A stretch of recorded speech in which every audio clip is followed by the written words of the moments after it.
Governor Pritzker's recent indoor dining ban forces Evanston restaurants to find new ways to serve the community. The main thing is just staying connected to them, like on social media. We just set up like our website for like gift cards and like online ordering.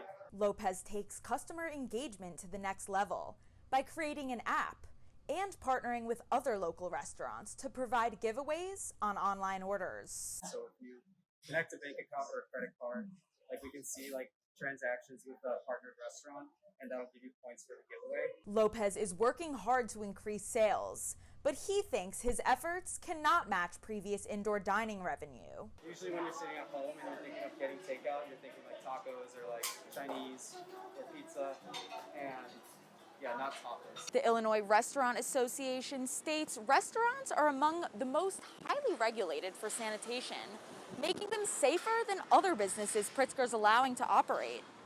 So what's the reason for this ban, and why restaurants? The problem with restaurants is it is a gathering of people not being unable to wear a mask for a period of time. Laid off restaurant workers should look for any work they can find, temporary, non-temporary. It's going to be a long winter. Restaurants serving their customers remotely, while in-person dining is temporarily off the table. Lindsay Tanney, Northwestern News Network. Internet access is just one of the many problems students are facing during the pandemic.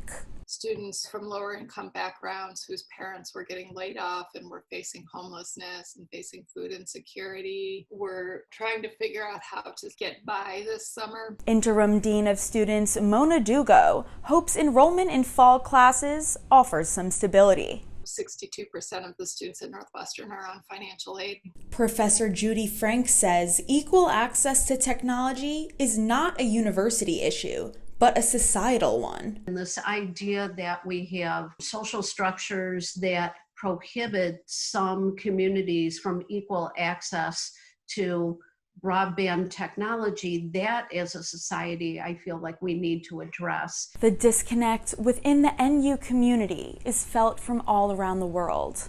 As people try to connect through Zoom, I have heard that people can't hear me or it comes in super staticky. Do you think that your learning is hindered by your technological difficulties? I definitely think so. Just being able to pay attention and stay focused in class with the glitches happening every 5 seconds, it makes it really difficult for me. There are also challenges to online learning that aren't about Wi-Fi. I wear hearing aids, and so when a student turns off their camera, not being able to see their face so I can read their lips becomes a challenge for me. Students are taking matters into their own hands.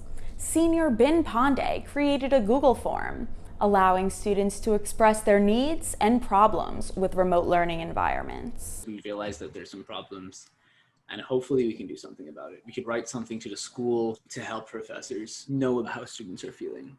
Students hoping their concerns won't be put on mute. Lindsay Tanney, Northwestern News Network. When preparing for holidays like Valentine's Day, businesses predict their sales to know how much product to produce. You kind of look at your statistics of what your sales were like the year before and like where you may have needed to make up for it. So we mix it up in that way and kind of taper back to anticipate what those. Some businesses try to eliminate post-holiday waste by only producing to-order products. For Valentine's Day specifically, we make all of the special order cakes to order so that we're not throwing away the extras post-holiday. And then we also make smaller versions every day to sell. So we try to reduce that problem by just making them to order and not keeping them in the fridge. This year's Valentine's Day sales were expected to reach $27.4 billion. That was up 34% from last year's sales, according to the National Retail Federation. However, freezing temperatures can lead to a decrease in sales for some florists. Especially this year, it was hard because it was 0 degrees on, Friday morning. Also, flowers just freeze so easily, they're a fresh product. So use up some of our products. Literally, within 2 minutes of them being exposed to the elements like they were on Friday, they're gonna freeze and die. Whether it be food or flowers, there are many ways to strategize Valentine's Day sales. For Medill News, I'm Lindsay Tanney.